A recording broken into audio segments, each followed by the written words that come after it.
Hi hello welcome to our channel. పెద్ద సినిమాకి సంబంధించి మీరు చూడొచ్చు ఎంత అద్భుతంగా సినిమాలో రామ్ చరణ్ గారి పర్ఫార్మెన్స్ ఉందో ప్రత్యేకించి చెప్పాల్సిన అవసరం లేదు.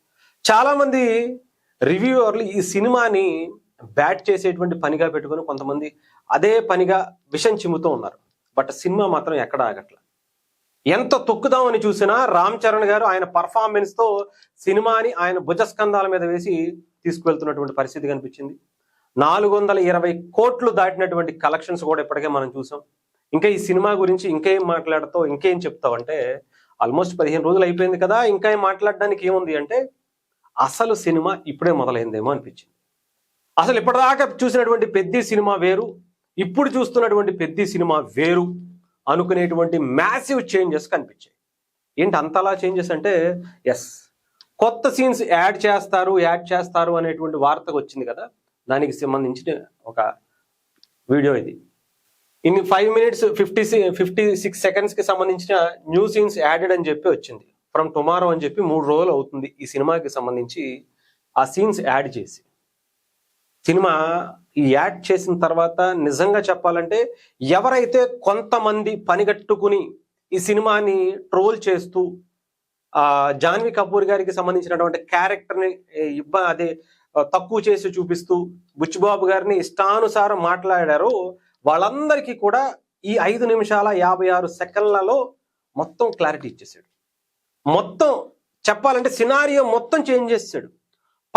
ఒక అసలు ఆలోచన తీరు మొత్తం మారిపోద్ది సినిమాకి సంబంధించి. అంత అద్భుతమైనటువంటి చేంజ్ ఈ 5 నిమిషాల 56 సెకండ్లో కనిపించింది. నిజంగా మరి బుచ్చిబాబు గారు అసలు నిజంగా ఇలాంటి సీన్స్ ఎందుకు కట్ చేశారయ్యా? నాకైతే చాలా బాధ అనిపించింది. ఇప్పుడు యాడ్ చేసినటువంటి సినిమా ఏదైతే సీన్స్ ఉన్నాయో ఇవి గనక ఫస్ట్లోనే రిలీజ్ చేసి ఉంటే అసలు ఒక్కడు నోరెత్తి మాట్లాడడానికి కూడా సరిపోయాడు కాదు. ప్రతి ఓడికి కింద పైన మూసుకునేటువంటి అవకాశం ఉండేది. అలాంటిది ఇప్పుడు కనిపించింది. ఇలాంటి సీన్స్ ఎవరన్నా కట్ చేస్తారా అని కూడా అనిపించింది. ఒక రకంగా బుచ్చిబాబు గారు ఏంటయ్యా బుచ్చిబాబు మరి ఇలాంటి సీన్స్ ఎవరన్నా కట్ చేస్తారా అని అనిపించింది. ఆడెవడో మాట్లాడుతూ ఉంటాడు కదా, ఆ స్టైల్లో అన్నమాట. నిజంగా చాలా అద్భుతంగా ఉన్నాయి. చాలా అద్భుతంగా వచ్చినాయి ఆ సీన్స్ అయితే. ముఖ్యంగా జాన్వీ కపూర్కి సంబంధించినటువంటి క్యారెక్టర్ చూసిన విధానం కూడా మొత్తం మారిపోద్ది. చెప్పాలంటే ఆ సీన్స్ ఈ ఇప్పుడు యాడ్ చేసినటువంటి సీన్స్ కూడా ఉంటే ఇంకా బాగుండేదేమో అనిపించింది. కొంచెం ఓవర్ ఎక్స్పోజింగ్గా ఉన్నాయి అనేటువంటిది ఉందో, అలాగే రామ్ చరణ్ గారు ఆమెకి ముద్దు పెట్టేటువంటి సీన్ మీద ఇలా ఎందుకు చూపించారు, అలా ముద్దు పెట్టేస్తారా ఇదా అని చాలా మంది మాట్లాడేశారు. పెద్ద పెద్ద మేధావులు ఉంటారు కదా, మోకాళ్ళలో ఉండేటువంటి వాళ్ళందరికీ కూడా ఒక అవకాశం దొరికేసింది. ఇప్పుడు ఈ సినిమా చూడండి, ఇప్పుడు యాడ్ చేసినటువంటి సినిమాలను చూడండి, మెంటల్ ఎక్కిపోయింది అంతే.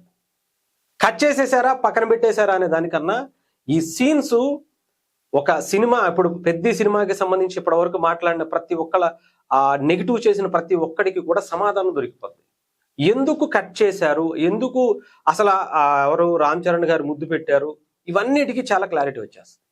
చాలా పెళ్లి చూపుల సీన్స్ కావచ్చు, రామ్ చరణ్ గారు ఆ సైకిల్ తొక్కుకుంటూ ఆ గదను పట్టుకుని అసలు పెళ్లి కూతురు అంటే జాన్వీ కపూర్ గారి ఇంటికి వెళ్ళినటువంటిది, అక్కడ ఏం జరిగింది, వాళ్ళ అమ్మగారికి సంబంధించి ఏదైతే ఇది తోట తగలబెట్టేసిన తర్వాత సెంటర్లో కూర్చొని ఆమె ఏడుస్తూ ఉంటుంది.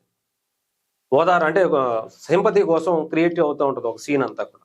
దానికి ముందు ఏం జరిగింది, దాంట్లో లాస్ట్లో రామ్ చరణ్ గారు ఆ అమ్మాయిని చూసి ఇష్టపడినట్టుగా మాత్రమే చూపిస్తారు. దానికన్నా ముందు జరిగినటువంటి సీన్స్ అన్నీ కూడా నెక్స్ట్ లెవెల్ అంతే.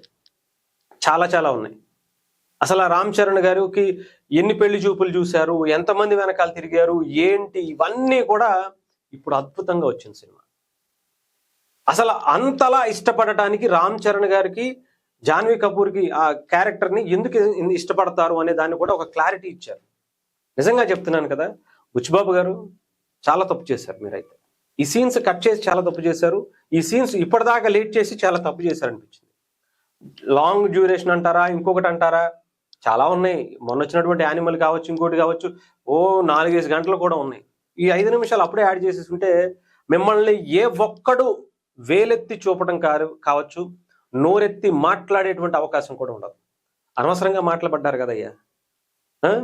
ఇంత అద్భుతమైనటువంటి సీన్లు తీసి ఇంత అద్భుతమైనటువంటి ఆ సీన్స్ ని మీరు క్రియేట్ చేసి వండర్స్ క్రియేట్ చేశారు అంతే. అలాంటి సీన్స్ ని మీరు ఎందుకు ఆపారో నాకు తెలియదు, కానీ ఇలాంటివి తీసి మీరు ఎందుకు మాట్లాడబడ్డారండి బుచ్చిబాబు గారు? నిజంగా ఆలోచించాల్సిందే ఎందుకో. బట్ ఇప్పటికైనా ఫైనల్లీ 400 కోట్లు దాటిన తర్వాత కూడా ఇంకా సినిమా స్టిల్ రన్నింగ్ గా ఇంత అద్భుతంగా నడుస్తుందంటే, ఆఖరికి రిలీజ్ చేయాల్సినటువంటి గబ్బర్ సింగ్ సినిమాని కూడా పోస్ట్ పోన్ చేసుకున్నారంటే, థియేటర్కి వస్తున్నటువంటి ప్రజలు ఇంకా పెరుగుతున్నారంటే, ఈ యాడ్ చేసిన తర్వాత నేను 3 రోజుల తర్వాత చేస్తున్నా ఈ సినిమా, దీనికి సంబంధించి జనాలు వస్తున్నారా రావట్లేదా, ఈ సీన్స్ చూడడానికి ఇంకా వస్తున్నారా రావట్లేదా చూడడానికి, నేను మళ్ళీ 2 రోజులు వెయిట్ చేసి మరీ చేస్తున్నా.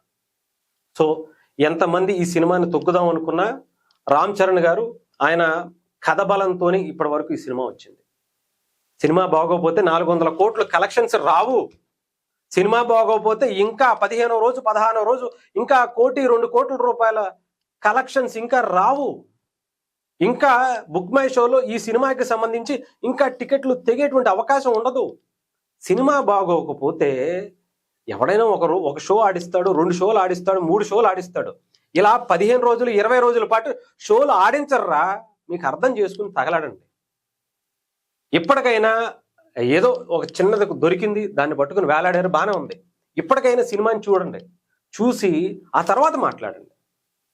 కొంతమంది అయితే నిజంగా చెప్తున్నాను కదా, కొంతమంది కొన్ని నెగిటివ్ ఈ జాన్వీ కపూర్ గారికి సంబంధించినటువంటి కొంచెం ఆ సీన్స్ గురించి మాట్లాడారు, కానీ రామ్ చరణ్ గారి పర్ఫార్మెన్స్ గురించి మాత్రం ఏ ఒక్కడు మాట్లాడలేకపోయారు. అలాంటి పర్ఫార్మెన్స్ ఇచ్చారు. ఇంకెవడన్నా ఆ పర్ఫార్మెన్స్ కూడా ఎవడన్నా పేరు పెట్టాడంటే ఆడు మనిషే కాదని చెప్పాలి. ఆ దాంట్లో కూడా ఎవడన్నా సొల్లు ఎదుగుతా ఉన్నాడంటే ఆడు ఎంత పనికిమాలిన ఎదవో చెప్పాలి. ఇంకంతే.